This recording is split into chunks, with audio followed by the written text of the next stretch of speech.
आदाब नाजरीन, NOD TV पे आपका इस्तकबाल है। आइए देखते हैं आज की एक अहम खबर। जी पीजी स्टूडेंट्स निज़ामिया तिब्बी कॉलेज से 10 दिन से मुसलसल प्रोटेस्ट कर रहे हैं, जैसे कि आप सब जानते हैं। और 2 दिन से हम लोग हंगर स्ट्राइक पर भी है और यहाँ पर बच्चियों की हेल्थ काफ़ी मुतासिर हो रही है। कल एक बच्ची को भी उस्मानिया को शिफ्ट किया गया, आज सुबह से 2 लड़कियों को शिफ्ट किया गया। लेकिन यहाँ पर हंगर स्ट्राइक होने के बावजूद हमको हायर अथॉरिटी से कोई भी यहाँ पर आया नहीं है पूछने के लिए अभी तक। हम सब आज इसी सिलसिले में हेल्थ मिनिस्टर साहब से भी जाकर मिले हैं MIM की सपोर्ट में। और वहाँ पर जाने के बाद हेल्थ मिनिस्टर साहब हम सबको यही बोल रहे हैं कि मेरे हाथ में कुछ भी नहीं है, बच्चे आप लोग कोर्ट से लेकर आइए, मेरी भी हेल्प हो जाती, कोर्ट जाके आइए। और बच्चों को ये बोला जा रहा कि आप लोग असद भाई के पास जाइए और असद साहब को लेकर यूनियन में जाइए, यूनियन मिनिस्ट्री दिल्ली चले जाइए, वहाँ पर आपको डिस्क्रिमिनेशन का जो भी है वहाँ पर आपको जवाब मिलेगा। तो ये NHM के डिस्क्रिमिनेशन का जो हम लोग का प्रोटेस्ट है, इसमें हम KCR साहब से इंस्पायर होकर यहाँ पर जो है हंगर स्ट्राइक कर रहे हैं, मुसलसल हंगर स्ट्राइक पर है। साहब आप एक इंसान जो हंगर स्ट्राइक से पूरे तेलंगाना को जितवा सकते, उसी नक्शे कदम पे हम बच्चे भी पूरे हंगर स्ट्राइक करके यहाँ पर अपने डिस्क्रिमिनेशन के खिलाफ आवाज़ उठाने के लिए ठहरे हुए हैं। आप आगे आइए, आप भी हमको प्रॉपर सपोर्ट करिए, आप देखिए कि हमारे साथ क्या डिस्क्रिमिनेशन हो रहा। ये पॉलिसी सेंट्रल की है, लेकिन सिर्फ तेलंगाना में क्यों लागू की गई? सिर्फ तेलंगाना स्टेट में आपके होने के बावजूद यहाँ पर आयुष के पूरी सिंगल बॉडी में डिस्क्रिमिनेशन हो रहा और सिर्फ आयुर्वेदा का रिक्रूटमेंट हो रहा। ये सारी पॉइंट्स हम सब रखना चाह रहे, लेकिन हमारी आवाज़ आप तक नहीं पहुंच रही। आप आइए और हमारे यहाँ पर आकर हमको बताइए कि हमारे ये इतना डिस्क्रिमिनेशन क्यों किया जा रहा हमारे साथ, इतना कुछ बच्चे सीरियस भी बता। बिल्कुल, कल से बच्चियों की तबीयत मुतासिर होते जा रही। बच्चे मुसलसल 24 घंटे के ऊपर प्रोटेस्ट हंगर स्ट्राइक में 2 दिन से बैठे हुए हैं। आज सुबह भी 2 बच्चियों को शिफ्ट किया गया इसी बेसिस पे। टोटल कितने बच्चियां? 3 बच्चियों को शिफ्ट किया गया। 3 बच्चियों को डिटेरियोरेट हो गई उनकी हेल्थ यहाँ पर स्ट्राइक में बैठने की वजह से। अब कंडीशंस कैसे है बच्चों के? अभी वो लोग को शिफ्ट किया गया, इमरजेंसी में ही है, वो लोग कैजुअलिटी में है उस्मानिया में। Good afternoon. मैं स्टूडेंट्स वेलफेयर एसोसिएशन का यहाँ का प्रेसिडेंट बना हुआ हूँ और मैं ज़िम्मेदारी लेता हूँ इस बात की कि जो मुहिम चल रही है उसमें मेरा बराबर का किरदार और क़ियादत है। और ये यूं ही नहीं चल रही है, ये इसके जो अहम मुद्दे हैं इससे पहले भी बारों बार हम बताते जा रहे हैं और हम लोग तकलीफ़ में है, मुब्तला है।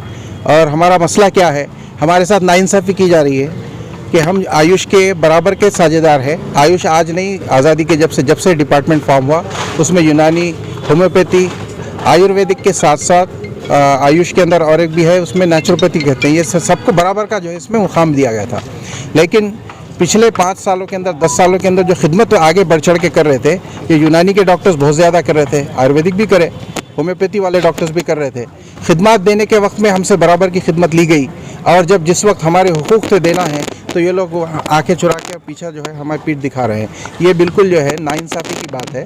जो CHO के और MLHP के पोस्ट आए थे उसमें हमको नाअहलियत का करार देना, डिस्क्वालीफाई करना, इसके ख़िलाफ़ हम जो है मुहिम चला रहे हैं। उसके ख़िलाफ़ ही हमारी ये प्रोटेस्ट है। इसके साथ साथ और इसके ऊपर जब हमारे प्रोटेस्ट चलने के बावजूद वो लोग उसको सोचने के बजाय, उसके ऊपर गौर करने के बजाय उसमें रिक्रूट करके उसको डायरेक्ट जो है ट्रेनिंग दे के CHPF की एक ट्रेनिंग दे रही है, certificate program in community health training, CHCF बोल के, वो CPPH दे के ट्रेनिंग उन लोग को रिक्रूट करो बोल के फोर्स करे।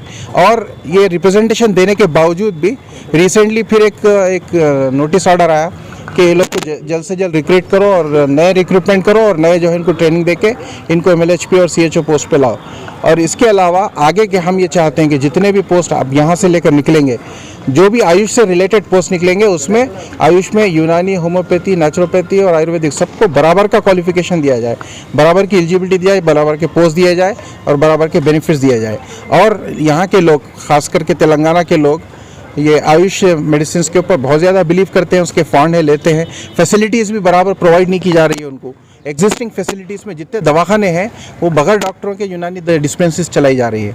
ये अब नहीं बल्कि 8 से 10 साल की मुद्दत से हम बार बार इसको रिप्रेजेंट कर रहे हैं, उसके बावजूद भी वो फिल नहीं किया जा रहा। तो हम चाहते हैं कि जल्द से जल्द रेगुलर मेडिकल ऑफिसर के पोस्ट अपॉइंट किए जाए। जो रिलीज सैंक्शन पोस्ट है उसको सिर्फ इनको रिलीज़ करना है और रिलीज़ करके उसको अपॉइंट करना है।